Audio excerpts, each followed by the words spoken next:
Welcome to Wrestling Talk. I'm Leonard Kaplan, along with Ed Whittier, and the shot you just saw was our special guest, James Quinlan III.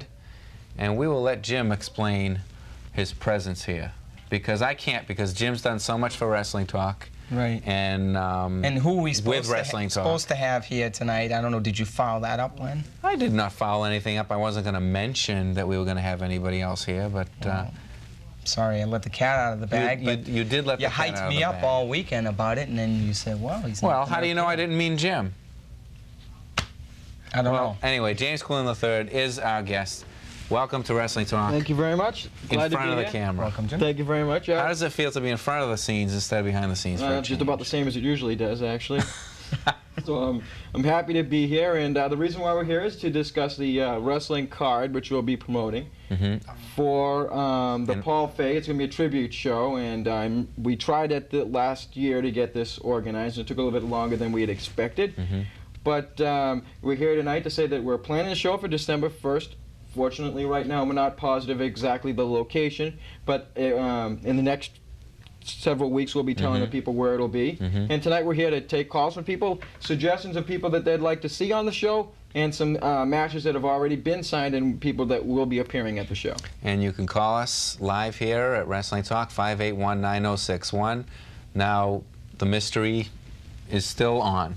Now, I know that... You got me. I know that Ed always says, now, don't mention things until they happen. Don't mention things. You're always telling me that. Yeah, you did that 3 or 4 months ago, mentioning about this. Right. This is, for those of you who aren't familiar with this and nothing strange issue. Go on.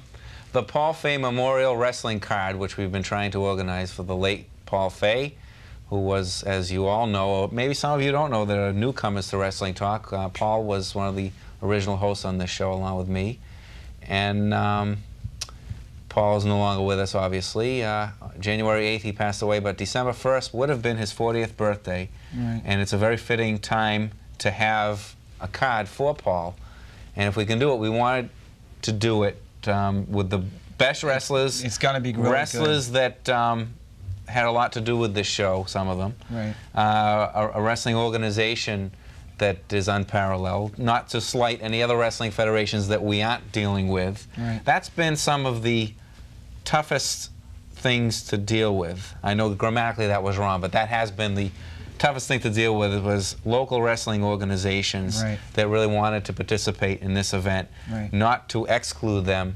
They have equally as good wrestlers. Right. But it's just the way things worked out. Things worked out in this way because we wanted to make sure that the card went off without a hitch, and we didn't want to make any enemies among our local friends here wrestling. So we got an out-of-state wrestling group called the World Wrestling Alliance, and that's under wrestling's own Larry Sharpe, Pretty Boy Larry Sharpe. He was a guest on this show about 8 times, I believe, when Paul was around. And we haven't had him on since. No, really. I haven't had a chance to interview him myself. Now, Pretty Boy Larry Sharpe, as you all know who have watched Wrestling Talk, is the head of the Monster Factory. And along with Dennis Coraluzzo, I always say Coraluzzo instead of Coraluzzo. Now, do you think that Larry Sharpe has enough pull to bring back King Kong Bundy?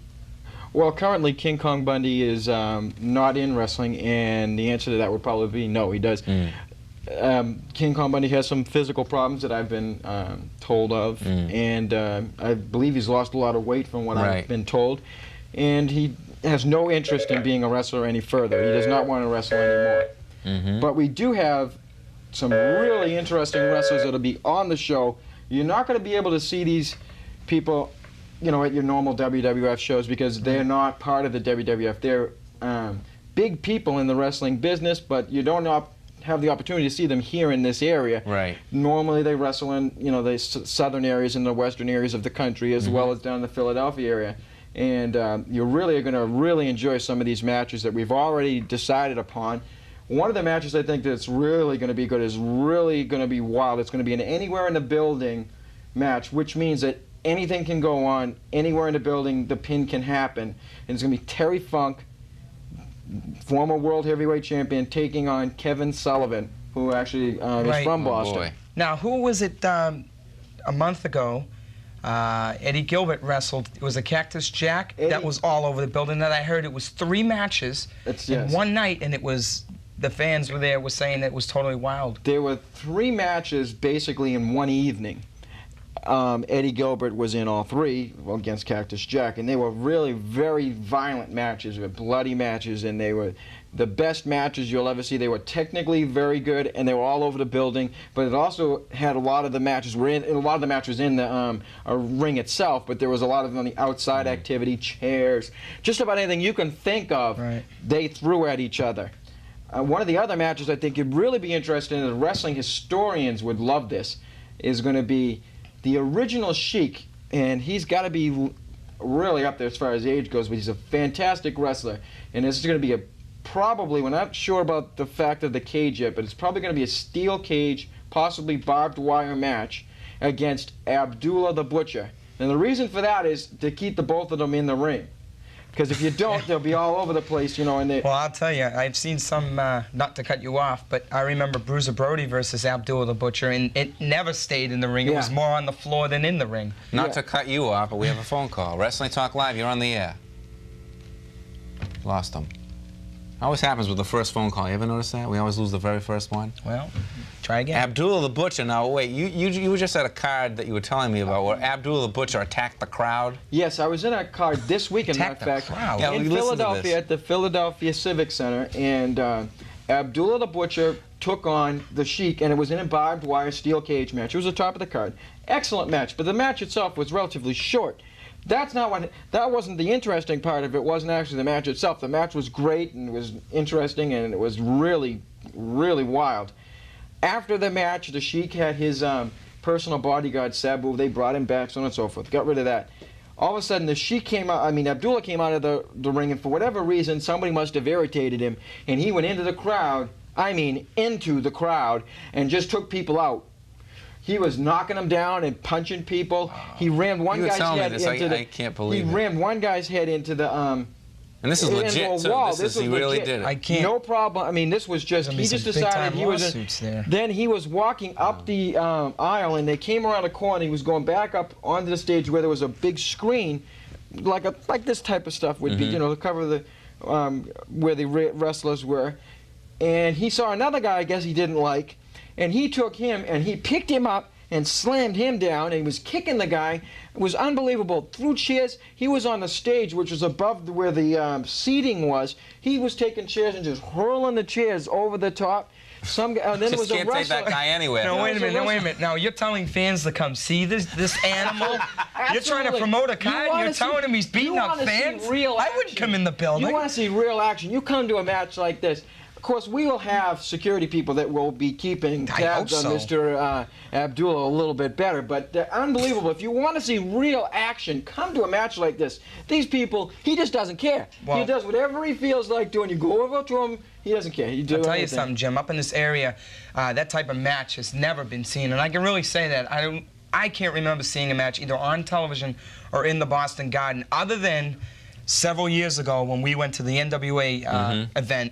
It was Rick Steiner versus Sullivan, and Sullivan split him wide open with a chair, but that's about as wild as it ever gets. That's why we couldn't interview Steiner, if you recall. Yeah, he was taken out. The object is to really have the matches be as exciting as possible, but you do try to keep them in the ring as much as possible, but these type of wrestlers don't do that. I think the barbed wire will work. Remind everybody out there that this is for charity, and it is in honor of Paul Fay. What's the charity, Jim? The charity is going to be the WEEI Fund, which is for the homeless, as well as some other children's charities and that type of thing. And we're working with the people at Sports Radio WEEI right now, and over the next several days we'll be deciding upon different avenues, and 100% of the ticket sales will be going to the charities. Charity, and I think they split up into 2 or 3 different charities. That's why the ticket sales are really important. What we do is we sell an ad book that will cover the cost of the entire show, and that includes flying everybody in and putting the people up and that type of stuff. So once you buy a ticket for this event, 100% of the ticket sales are going to be going to the homeless, and that costs homeless people. That includes children as well as families, and it's really a heartbreaking situation, but as well as some children's charities, I think the Jimmy Fund and that type of stuff. Let's try this one. Wrestling Talk Live, you're on the air. Hey, what is going on here? Well, I think you did something different with the phones today. What did you do, break the phone there? I don't know what's going on here. Nobody wants to call? Somebody must want to know. Somebody's trying to get... Well, you have a tried this suggestion- time. If you have a suggestion, you want to see somebody that you haven't seen in the area before, you give us a call. We'll try and sign that match. That sounds good. What about some South Pacific wrestlers, not South Pacific, but rather Caribbean wrestlers like Carlos Colon, Well, or any of those? I mean, are there possibilities? Or? There would be possibilities for the card, but we have to take into consideration what people would be interested in. I see. And although Carlos Colon is a very good wrestler from where he is not, unfortunately, a draw-up in this year. In my opinion, he probably wouldn't be a draw-up in this year. But if people would like to see that, call. We'll put it on. How about somebody like an Owen Hart?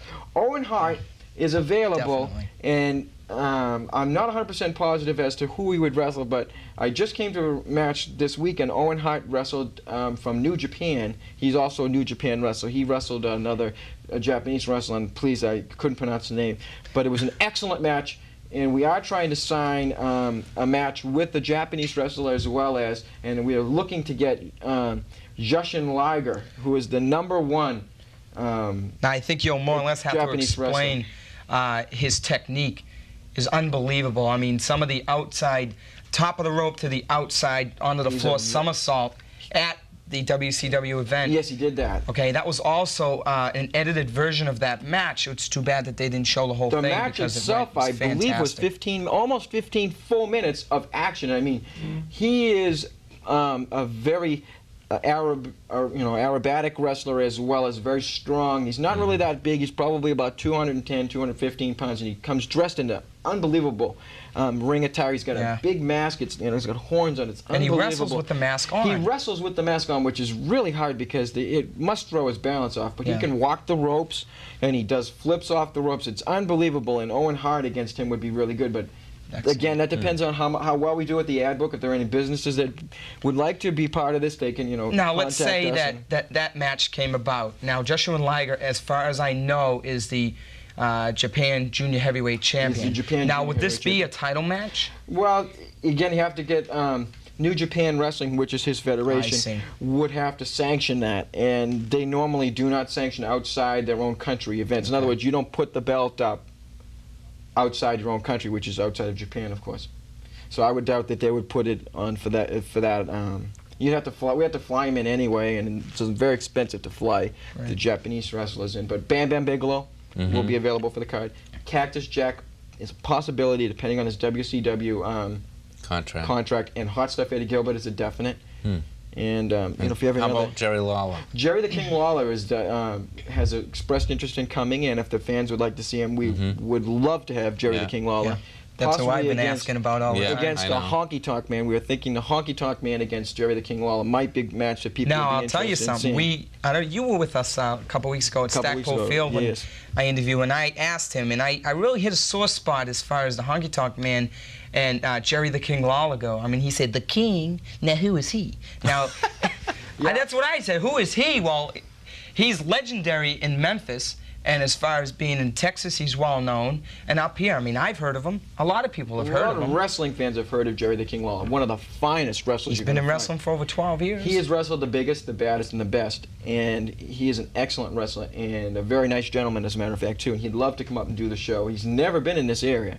We are bringing wrestlers in that are normally not in this area. You can give us a call here on Wrestling Talk at 581-9061. We know you're out there. And I think the phone lines are... You did a little something different, I think, and maybe we didn't let the phone operator know.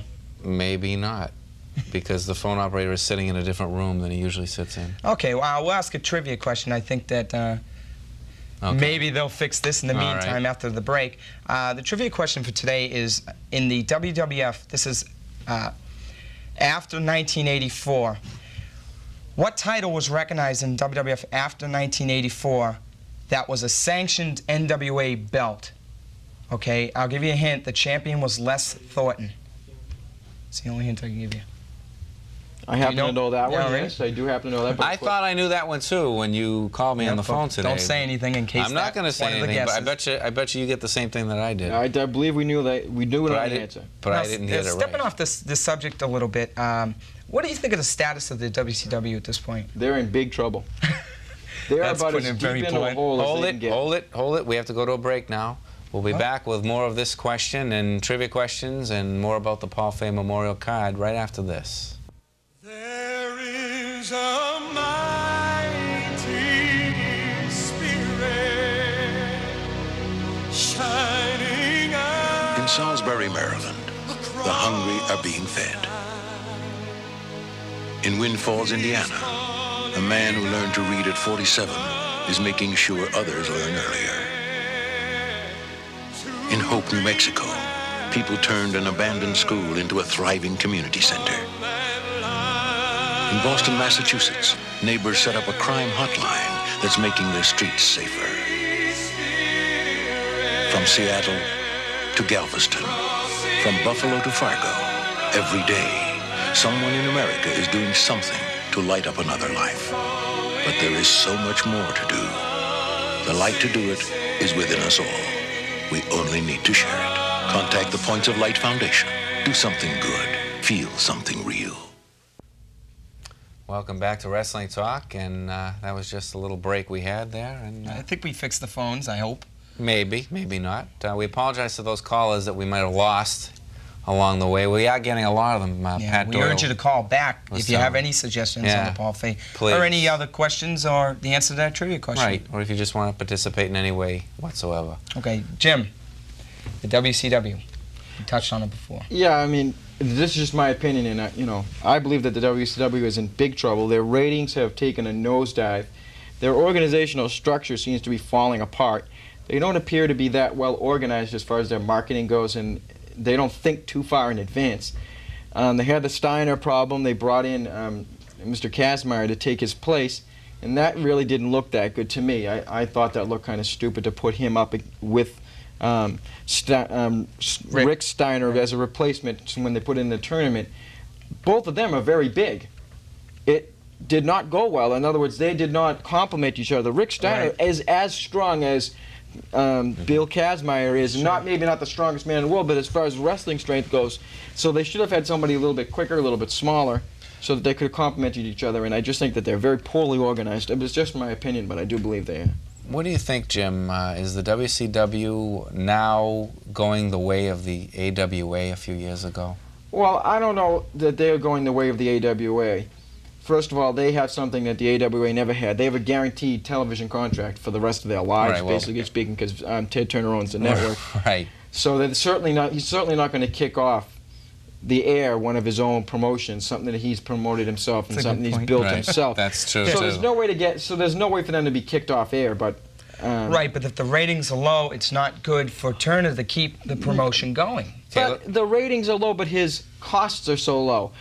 Wrestling itself does not cost a bundle of money to produce. A well-produced show can usually run at $20,000-$25,000, which is really not that much. Let's try to get this call. Wrestling Talk, you're on the air. Hi. Hi. How you doing?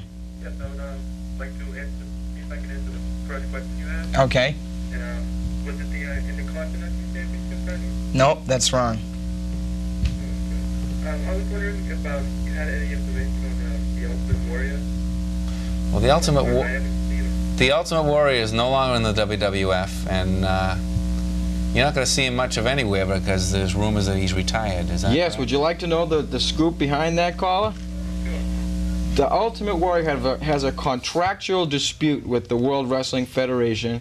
That dispute started just before SummerSlam, and he had signed, I guess, an extension or something to cover SummerSlam, and he has been suspended because he would not show up to events to cover his contract. He has been suspended for 90 days, and I believe after that he will not be back with the WWF. He wanted to be a weekend warrior. He wanted to be, basically speaking, exactly a weekend warrior. He wanted to work the weekends only, and he wanted to be paid what Hulk Hogan was paid or more. And he wanted to just work weekends? So, yeah, weekend tapings only. I could do that. He wouldn't even show up for television tapings that weren't on the weekends. Right. What's that, caller? I recently seen him on a Slim Jim commercial. Right. Well, there's a lot of commercials that were produced before this dispute began. Yeah, that's circa 1989, as a matter of fact. It was produced in 1988 or 1989. Yeah. Okay, thank you. Thank you. 581-9061, Wrestling Talk Live. Our guest is Jim Quinlan III. And we're here to talk about anything you want to talk about in professional wrestling and our local Paul Fay Memorial card, which is set for December 1st, the place as yet undetermined. Now, I want to direct this question to Jim and you also, Len. All right. Ric Flair being in the WWF. Now, do you blame the downfall of the WCW because of Ric Flair, because of the promoter? Now, is the promoter still Dusty Rhodes? Who is the promoter of the WCW? The WCW has an extremely vast, I should say, hierarchy. There are many levels of management and many levels of people that are running it. Mr. Jim Herd runs the federation itself, and Dusty Rhodes does the actual booking, and that's the deciding upon who's going to wrestle who and how long, you know, and for who's and when they're going to build up the next feuds and how they would like to run the federation itself and who would be interesting to have wrestle each other. They only think, though, months in advance. They don't think very long term. They don't say, well, what am I going to do a couple months from now? What's going to happen? So that's what their real problem is. So obviously that years back, Crockett Promotions, they thought well in advance. Well surpassed what it is of today. Now, Ole Anderson, was that when it all started? Ole Anderson, unfortunately, was a very bad booker. He didn't pit people very well against each other. He didn't set up interesting matches, and they did really bad. Now, that was the downfall. It started then, and it's going downhill. Here comes another one. Wrestling Talk Live. Hello. Hello? Hi. Hey, can you tell me who the most popular wrestler will be there? The most popular wrestler at the Paul Fay Memorial card? Right. That's hard to say. That's hard to really pinpoint. That's a personal thing, really. It would be a personal thing. It depends upon what you mean by popular. Are you looking for? Are you interested in a particular person for the show? No. Well, I mean, you have Terry Funk, who is a former world champion. We have 2 or 3 more matches that will definitely be signed within the next couple of days. I know that Len is familiar with Madusa Miceli, and I know that she'll be showing up for the show. Cactus Jack. That's so funny. Just rumors I heard, Len. That's all. No, see, those rumors that we should not be bringing up at this time, though, because that's right. I would be getting in trouble. So I would. Rumors has it that Madusa Miceli will be showing up to the show, and there are many other wrestlers, hopefully, that will be available and will be coming. Will there be any WWF current wrestlers? No, unfortunately, caller, the WWF wrestlers have exclusive contracts. They're not allowed to wrestle outside their own area, except for maybe Coco Beware and Tito Santana, who will be coming back as the Matador soon. We have about 2 minutes left, Len. Would you like to take Sorry, caller, we have to go. Bye-bye. Well, you asked the question, did I think... You asked the same question to Jim about the WCW. Who do you blame? Do you blame talent? Do you blame promoter? Do you blame Flair leaving? I mean, a lot of people blame... Definitely not Flair leaving, okay? Now Flair leaving puts the nail in the coffin, I admit that, okay?